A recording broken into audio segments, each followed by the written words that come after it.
पहला प्रश्न उन्होंने पूछा, भगवान आपने कहा कि आप भगवान, भगवान सर्वशक्तिमान, सर्वज्ञ, सर्वव्यापी होता है।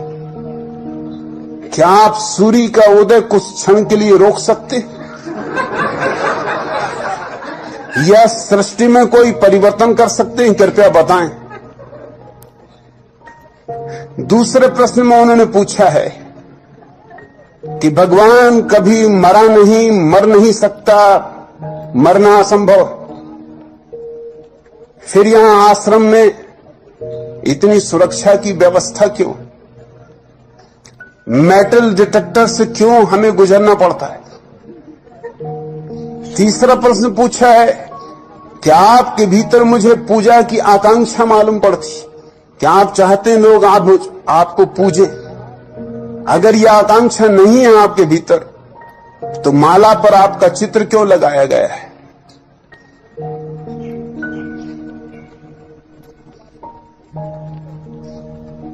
हंसराज बिश्नोई ने जो भी पूछा है, इसमें एक भी प्रश्न सार्थक नहीं, मगर बंधी हुई धारणाएं हैं भीतर। उन्हीं बंधी हुई धारणाओं से प्रश्न उठने शुरू होते, मगर वो पूछ के अब फंस गए।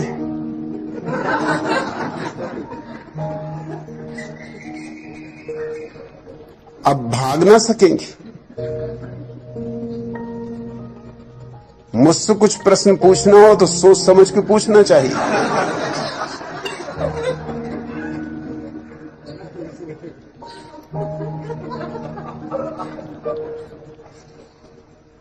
हंसराज बिश्नोई, तुम्हें कैसे पता चला कि भगवान सर्वशक्तिमान है, सर्वज्ञ, सर्वव्यापी है? कहीं मुलाकात हुई?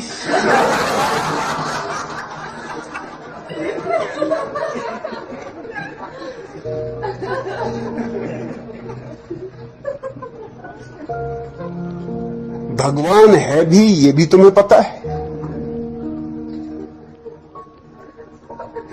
कोई प्रमाण है तुम्हारे पास भगवान के होने का? आज तक कोई प्रमाण नहीं दे सका है, और जो भी प्रमाण दिए गए सब खंडित किए जा सकते हैं। जरा से तर्क की जरूरत है, जरा सी बुद्धि की जरूरत है। अगर भगवान सर्वशक्तिमान है, तो हंसराज बिश्नोई, तुम्हारा भोंदूपन कुछ कम बनाता, इतना तो कर देता, सूरज चाहे ना रोकता, थोड़ी बुद्धि तो देता। इतनी गरीबी है दुनिया में, इतनी बीमारी है दुनिया में, आधी से ज्यादा दुनिया भूख से मर रही है, और तुम कहते हो भगवान सर्वशक्तिमान। इसका तो मतलब यह हुआ कि वो इसी तरह चाहता है कि हो। ये भिखमंगे सड़कों पर, ये बिना दूध मिले हुए बच्चे, ये चारों तरफ फैली हुई भुखमरी और बीमारी और दारिद्र्य, जरूर सर्वशक्तिमान भगवान का प्रमाण देता है। गजब का सर्वशक्तिमान है। ये लंगड़े लूले बच्चे क्यों पैदा होते? ये अंधे बच्चे क्यों पैदा होते? ये बुद्धि से रुग्ण बच्चे क्यों पैदा होते? तुम्हारा सर्वशक्तिमान भगवान इतना भी नहीं कर सकता? क्या तुम्हारे पास आधार है कि तुम कहो भगवान सर्वशक्तिमान, और तुम तो यूं कह रहे हो जैसे कि बात बिल्कुल सिद्धि है, कोई शक शुबा का सवाल नहीं है, कोई किंतु परंतु नहीं है, साफ घोषणा है कि भगवान सर्वशक्तिमान, सर्वज्ञ, सर्वव्यापी होता है। अगर भगवान सर्वज्ञ है तो ये दुनिया कुछ और ढंग की होनी चाहिए। ये सर्वज्ञ के द्वारा बनाई हुई दुनिया तो मालूम नहीं होती। सर्वज्ञ क्यों कैंसर बनाता है? क्या उसको इतनी भी अकल नहीं? क्यों क्षय रोग बनाता है? सर्वज्ञ को कुछ तो बुद्धि होनी चाहिए, जो सभी कुछ जानता है,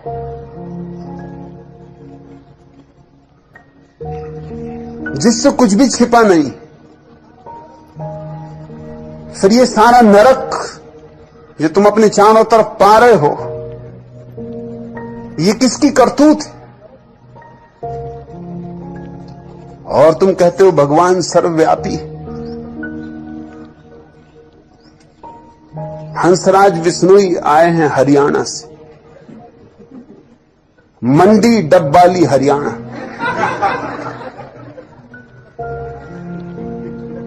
मतलब हरियाणा में भी है, मंडी डब्बाली में भी है।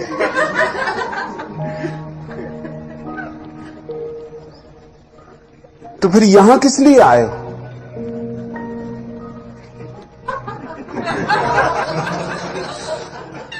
वही मुलाकात ले लेते।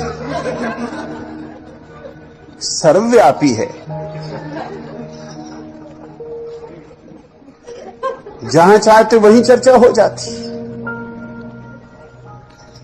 मगर इस तरह की बातें हम पकड़ के बैठ जाते, बिना सोचे, बिना विचारे, बिना खोजे। और फिर इस तरह की बातों को हम दूसरों पर आरोपित करने लगते। मैं तुमसे स्पष्ट कहना चाहता हूं कि मैं कोई सर्वशक्तिमान नहीं। तुम तो कह रहे हो कि आप सूरज को कुछ क्षण के लिए रोक सकते हैं, मैं इस बिजली के पंखे को भी नहीं रोक सकता।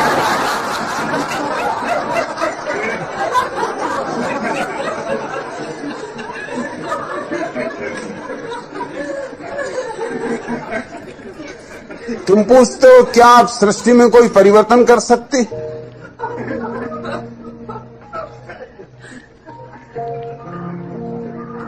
क्या परिवर्तन करवाने का इरादा है?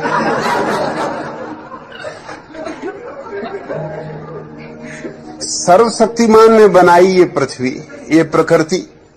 सर्वज्ञ ने बनाई ये प्रकृति, सर्वव्यापी ने बनाई ये प्रकृति। अब मैं कुछ भी करूंगा तो बिगाड़ी हो जाएगा, इसमें सुधार तो हो ही नहीं सकता।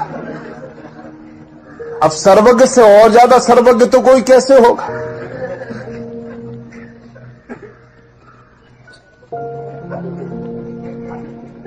और तुम पूछते हो कि भगवान न कभी मरा, न मरा है, न मर सकता है। सवाल पहले ये कि जिया भी कभी? जिया हो तो मरता, जब जिया ही नहीं तो मरेगा कैसे?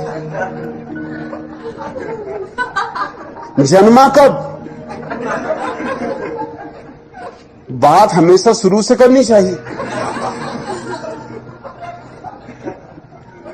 अगर जन्मा हो तो मरे, जन्म के बिना मृत्यु तो नहीं हो सकती।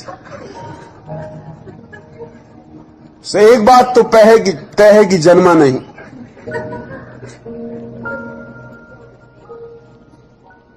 जिया नहीं, मरेगा क्या खाक? मरना भी चाहे तो नहीं मर सकता। मरने के लिए होना चाहिए। पहले तुम्हें सिद्ध करना पड़ेगा कि है। जन्मा, कैसे जन्मा, किससे जन्मा, कौन मां बाप हैं तुम्हारे भगवान के? और तब तो बड़ा लंबा सिलसिला शुरू हो जाएगा। फिर उनके मां बाप होंगे, फिर उनके मां बाप होंगे।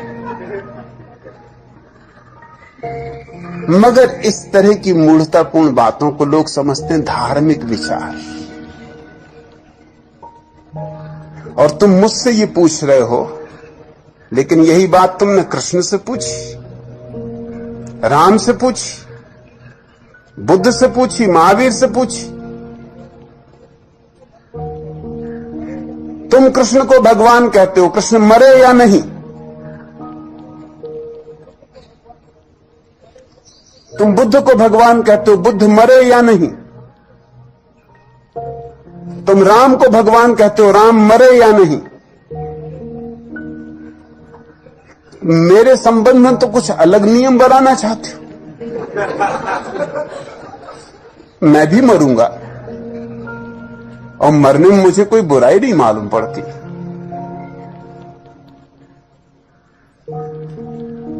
मरने का भी मजा लेना होगा। जीना और मरना एक ही सिक्के के दो पहलू। लेकिन बड़ा मजा यह है इस देश की बुद्धि की, जो प्रक्रिया है बड़ी दोहरी है। अगर राम का सवाल उठाओ तो राम भगवान है, और तब कोई नहीं पूछेगा कि फिर मरे कैसे। और कृष्ण भगवान है, मरे कैसे? बुद्ध भगवान, महावीर भगवान, कोई भगवानों की तुम्हारे यहां कमी रही है? सब मर गए, उनमें से एक आध भी जिंदा है। जिंदा हो तो पकड़ के लाओ।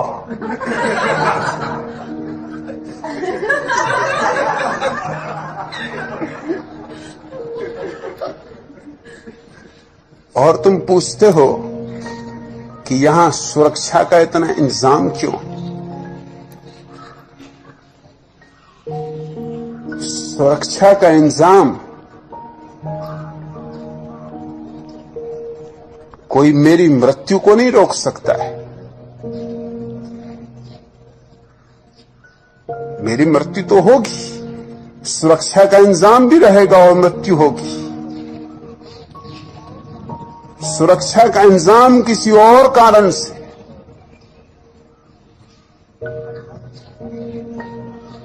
मैं मरना भी चाहता हूं तो अपने ढंग से मरना चाहता हूं।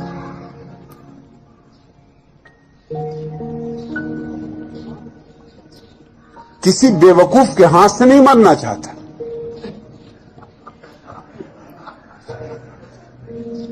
मेरा अपना जीवन का ढंग है, मेरे मरने का भी अपना ढंग होगा। जीता अपनी मौत से हूं, मरूंगा भी अपनी मौत से।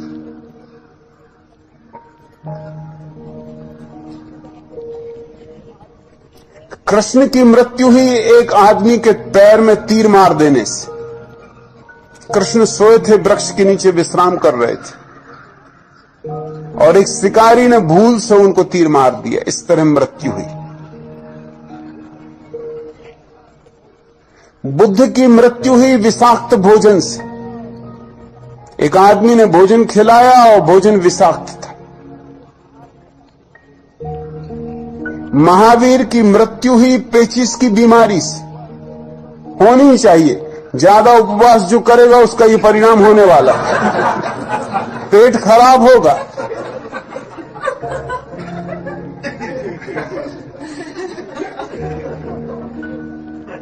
मुझे कम से कम इतना तो हक है कि मैं अपने ढंग से मरूं।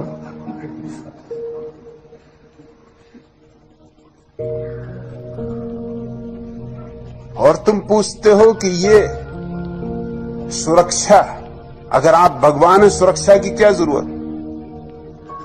तो रामचंद्र जी धनुष्मान लिए चलते हैं।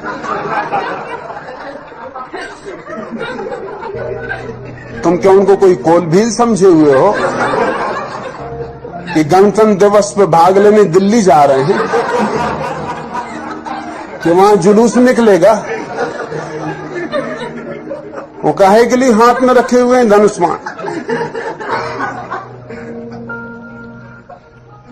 मच्छर वगैरह को भगाने के लिए, खटमलों को मारने के लिए। तुम जो प्रश्न मुझसे पूछते हो पहले अपने भगवानों से पूछ लिया करो।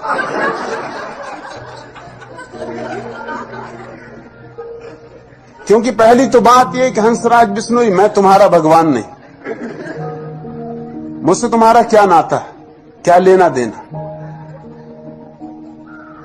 तुम अपने भगवानों से पूछो कि आप धनुष्मान लिए क्यों घूम रहे हैं? दिमाग खराब है? और धनुष्मान साफ बता रहा है कि सुरक्षा का इंतजाम।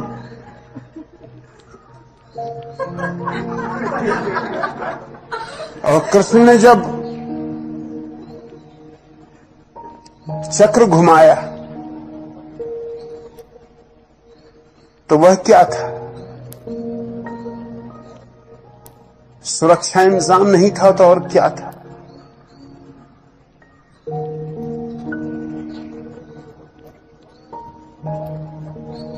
परशुराम जीवन भर फरसा लेकर काटते रहे लोगों को,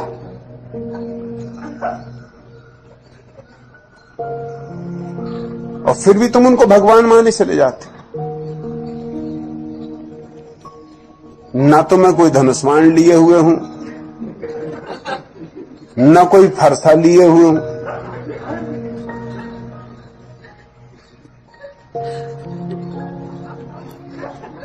इसमें क्या अड़चन है कि यहां थोड़ा सुरक्षा का इंतजाम हो? लेकिन तुम्हारे दोहरे मापदंड है। अपनों को जिनने तुमको सदियों से संस्कार दिए तुम एक तरफ रखते हो, बचा लेते हो।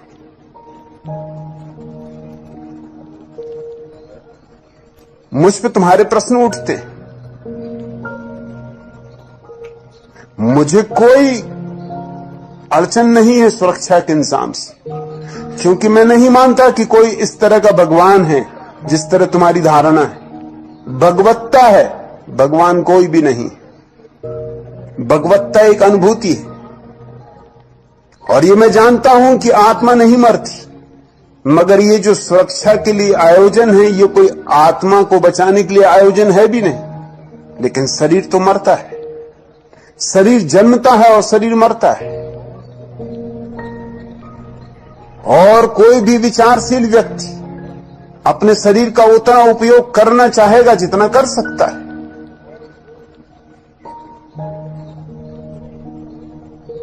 मेरे शरीर से मैं जो भी काम करना चाहता हूं पूरा करना चाहता हूं। इस शरीर को बचाने की पूरी व्यवस्था होनी चाहिए, कोई कारण नहीं। जो इसे प्रेम करते हैं वो बचाने की कोशिश करेंगे, जो चाहते हैं कि ये शरीर उनके काम और कुछ देर आ जाए वो इसे बचाने की कोशिश करेंगे। मैं मूढ़तापूर्ण बातों में भरोसा नहीं करता। अब तुमने पूछा है कि आपने कहा कि आप भगवान हैं। भगवान का मेरा अर्थ समझने की कोशिश करो। भगवान से मेरा मतलब ये नहीं है कि मैंने ये दुनिया बनाई।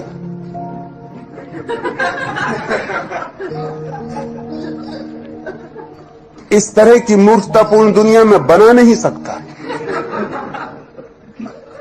ये जुम्मा लेने को मैं राजी नहीं। ये अपराध मैं स्वीकार नहीं करूंगा।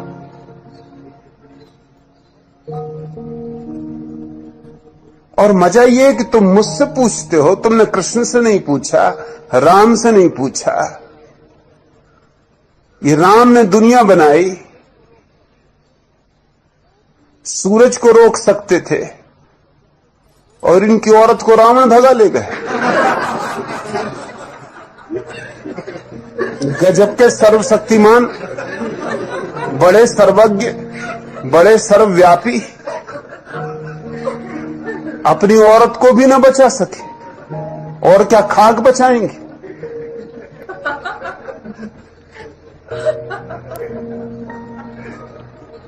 सर्वज्ञ हैं, सर्वशक्तिमान हैं, सर्वव्यापी हैं, और सोने के मृग को खोजने चल पड़े। बुद्धू से बुद्धू आदमी को भी शक होता कि कहीं सोने का मृग होता है।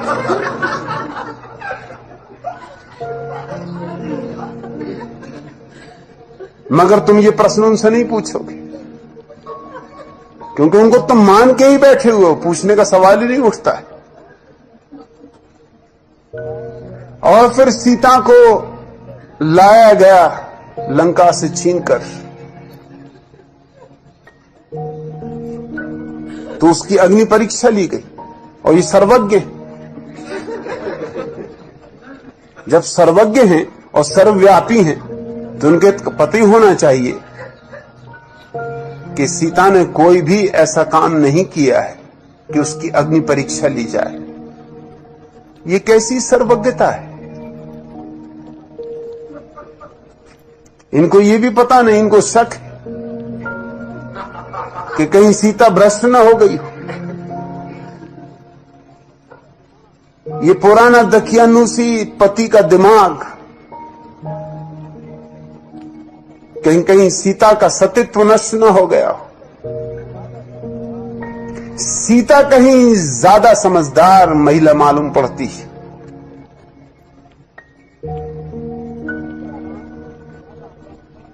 उसने नहीं कहा राम से कि तुम भी आ जाओ, साथ ही साथ दोनों निकल जाएं आंख से, क्योंकि तुम भी इतने दिन अकेले रहे और कोई अच्छे संग साथ में रहे भी नहीं। अंदर बंदर न मालूम कहां कहां के रीछ भालू, पता नहीं क्या करते रहे, क्या हुआ क्या नहीं हुआ। और जब विवाह हुआ था तो साथ साथ गांठ बांध के चले थे, चलो इसमें भी गांठ बांध के गुजर जाएं।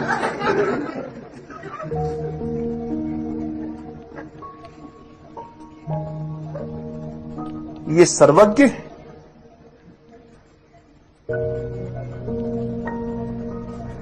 और तुम कहते हो कि सुरक्षा की कोई जरूरत नहीं। और कृष्ण पूरी गीता में क्या समझा रहे हैं अर्जुन को कि लड़। अर्जुन कहीं ज्यादा ज्ञानी मालूम होता तुम्हारे हिसाब से, क्योंकि वो ये कह रहा है कि क्या सार है मारने मारने में। आत्मा तो अमर ही है, अब नाहक इनके शरीरों को क्या मारना। मैं चला जंगल, मैं तो ध्यान करूंगा, समाधि साधूंगा, इसमें कुछ सार नहीं। और कृष्ण की पूरी गीता इसी बात का आयोजन है कि तू लड़, उठा गांडीव। कृष्ण को पता नहीं है कि आत्मा अमर है। कहते तो वो यही है कि न हन्यते हन्य माने शरीर है। शरीर मरता है, आत्मा नहीं मरती। मगर उससे उन्होंने मतलब क्या निकाला है? उससे मतलब उन्होंने बहुत चालबाजी का निकाला है। चालबाजी का मतलब यह निकाला है कि मार, बेफिक्री से मार इनके शरीरों को, क्योंकि आत्मा तो मरती ही नहीं, इसलिए कोई हानि होनी नहीं है, हिंसा कुछ होनी नहीं। कृष्ण ने जितनी हिंसा का प्रतिपादन किया दुनिया में किसी ने भी नहीं किया। Adolf Hitler, Genghis Khan, Timur Lang, Nadir Shah सब फीके पड़ जाते, क्योंकि भला इन्होंने हिंसा की हो लेकिन हिंसा का समर्थन इनके भीतर नहीं। जानते तो ये है कि ये गलत कर रहे हैं। कृष्ण ने हिंसा करवाई और उसको एक दार्शनिक पूरा का पूरा आडंबर दिया। समझाया अर्जुन को यह कि मार बेफिक्री से, क्योंकि आत्मा मरती ही नहीं, मारने में हर्जा क्या है?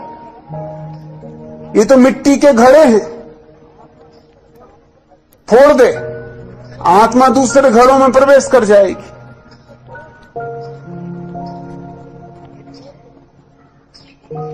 तुम इन सारे लोगों को भगवान मानते रहे हो।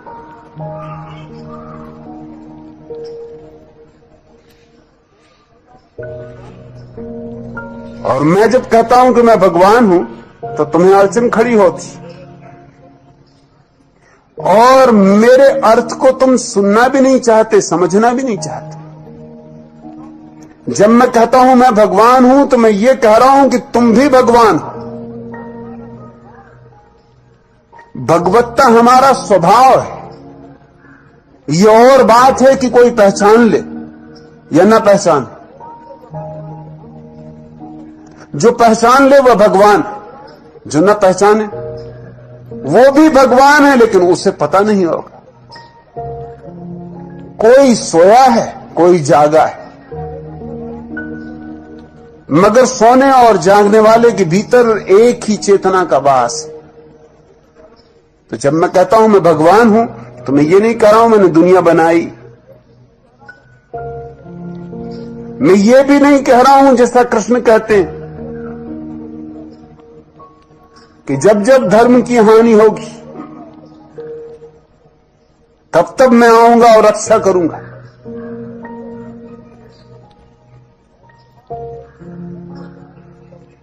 पहली तो बात यह है कि जब वो पहली दफा आए थे तब कौन सी रक्षा कर ली,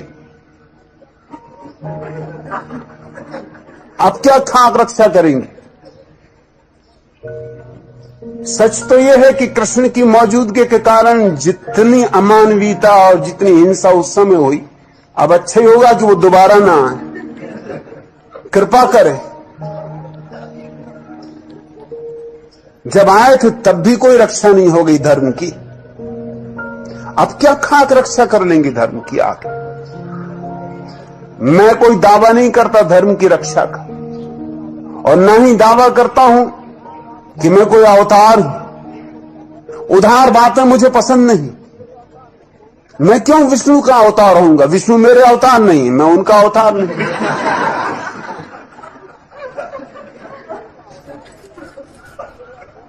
मैं किसी का अवतार नहीं हूं, मैं किसी की रक्षा के लिए आया नहीं हूं, मुझे किसी धर्म की रक्षा नहीं करनी है, मुझे तुम्हें किसी पाप से नहीं बचाना है। मैं आनंदित हूं, मैंने अपने को जाना, मैं आनंदित हूं, और मेरे आनंद का यह हिस्सा है कि तुम्हें भी मैं अपने आनंद से परिचित करा दूं। फिर तुम्हारी मौज है, तुम स्वीकार करो न करो, वह तुम्हारी मालकियत है। और तुम कहते हो कि आपको पूजा की आकांक्षा है। अगर मुझे पूजा की आकांक्षा हो तो तुम सोचते हो मुझे कोई अड़चन है? रोज पूजा करवा सकता हूं,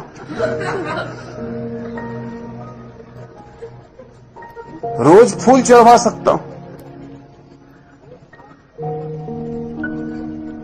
रोज आरती उतरवा सकता हूं, इसमें अड़चन क्या है?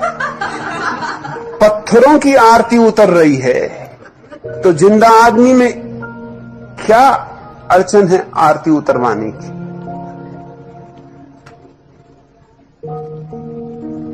वो जो मेरी माला है उसमें जो तस्वीर अटकाई हुई है वो सिर्फ भारतीय भोंदुओं को चौंकाने के लिए, और कुछ भी नहीं।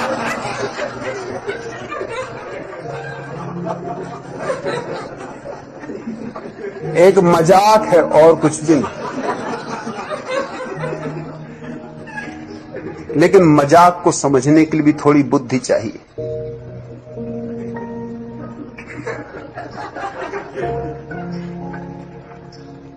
ना तो मैं किसी को कह रहा हूं कि मेरे पैर छुओ, ना मैं किसी को कह रहा हूं मेरी पूजा करो। मैं तो आता भी हूं तो मैं चाहता नहीं कि कोई उठ के खड़ा हो। शायद ये भारत में होने वाली पहली धर्म सभा होगी जहां आने पर गुरु के शिष्य बैठे रहते। तुमने कहीं कोई सभा देखी जहां गुरु आए और शिष्य बैठे रहे?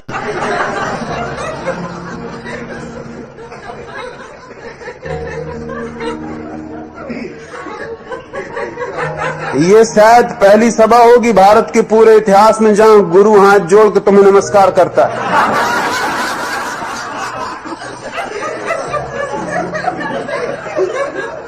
क्या पूजा, किसकी पूजा? मगर बंधी हुई धारणाएं लेके आओगे तो अड़चन होती, और बंधी हुई धारणाएं लेके आ जाते हो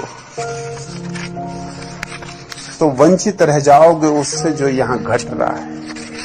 यहां बहुत कुछ घट रहा है।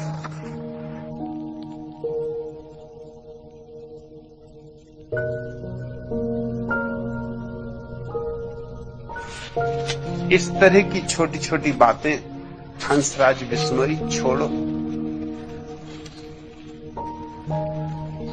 कुछ समझने की कोशिश करो। यहां एक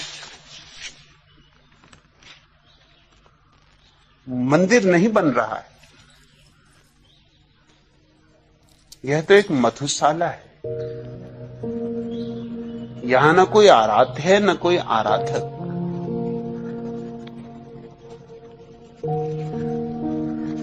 ऋतुओं के आंगन में फिर शायद न लौटे। आओ आओ प्राणों से यह पाहुन क्षण जी लें। क्या भरोसा कल हो न हो।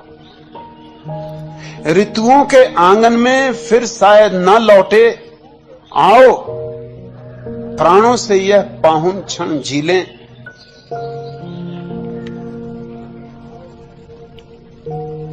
कल को झर जाने दें झरते पत्तों के संग। कल को झर जाने दें झरते पत्तों के संग। वासंती धूप अंजुरी भर भर, वासंती धूप अंजुरी भर भर कर पी लें। छाल पत्र छोड़ खुली नभ में चंपई बाहें। हम भी अंतस की एक सख्त परत छीलें। शब्द शर्कला घुलने दें पल के प्याले में। धीरे धीरे चुप्पी रस की चुस्की लें। शब्द शर्करा घुलने दें पल के प्याले में। धीरे धीरे चुप्पी रस की चुस्की लें। लो ऊपर उठ मंडराएं कुछ भूरे पतझरी पात। नीम से उतरी कुछ चकराती पीली चीलें। दहरी से तके पीपल को रोज फागुनी किशोरी। आंखों को चुभ चुभ जाएं कुछ नर्म कौपल कीलें। वर्जित खत बांच लिया छुपकर कुंवारी कलियों ने। टूटी जब वर्जन की सब सर्द मोहर सीलें। फागुनी हवा को दिल दे बैठा आम का छोरा। फिर काम न आई बूढ़े बरगद की तर्क दलीलें। पिछली शिखरों की पिघली शिखरों की बर्फ। लौटे पाहुन पाखी समाधिस्थ आंखों सी हुई शून्य शांत झीलें। आओ प्राणों से यह पाहुन क्षण जी लें। आओ प्राणों से यह पाहुन क्षण जी लें। आज की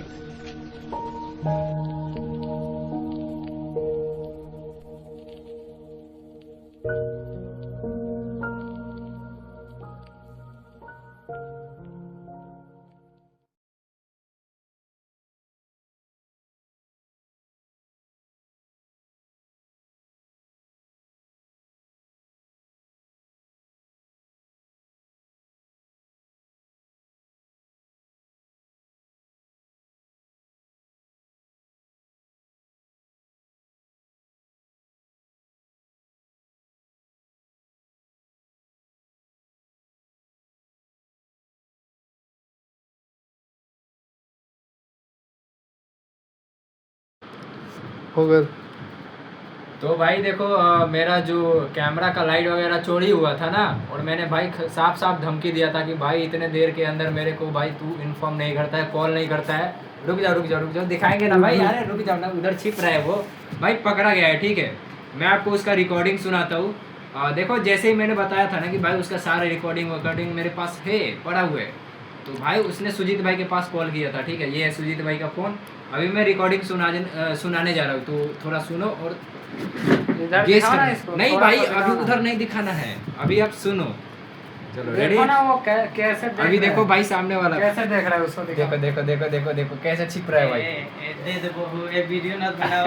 दे दे वो ए मेला को मोंगली लोग कान में के मुंह चुरा ले। देख लो भाई। तो भाई इसी ने छिपाया था। ठीक है, मैं सुनाने जा रहा हूँ रिकॉर्डिंग। अपनी गर्लफ्रेंड को गिफ्ट करने के लिए मतलब पैसा कम पड़ रहा था। तो अपनी घर बोल रहा है कि उसकी भाई फोन ठीक से पकड़ रहे लौड़ा। चल ठीक है। तो भाई अपनी बंदी को ना गिफ्ट देने के लिए पैसा कम पड़ रहा था, तो इसने भाई अपना लाइट ही चोरी मार दिया। तो सुनो पहले आप रिकॉर्डिंग सुनो।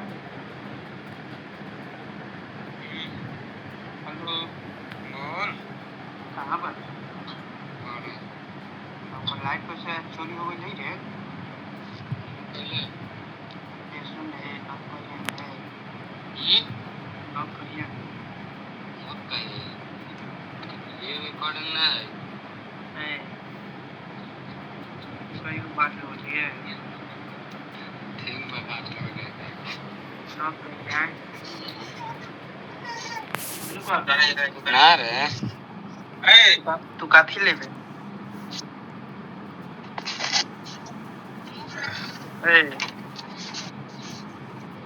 हेलो आओ घरे आओ चिरैता पीबे खाना खाता नहीं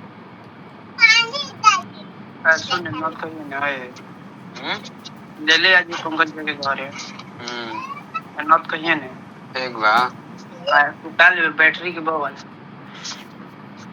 और पीछा वाला ना वीडियो ना सुने रिकॉर्डिंग तो का और पीछे वाला चाहिए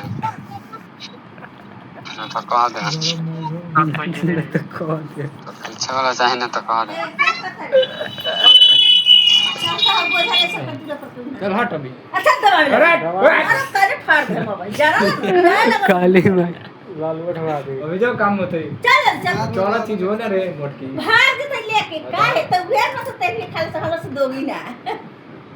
जो काम करते वो अभी चोर पकड़ा लो अभी तू जो ने ना अभी अभी हम 1 मिनट में आते तू बाहर चल चल जल्दी जो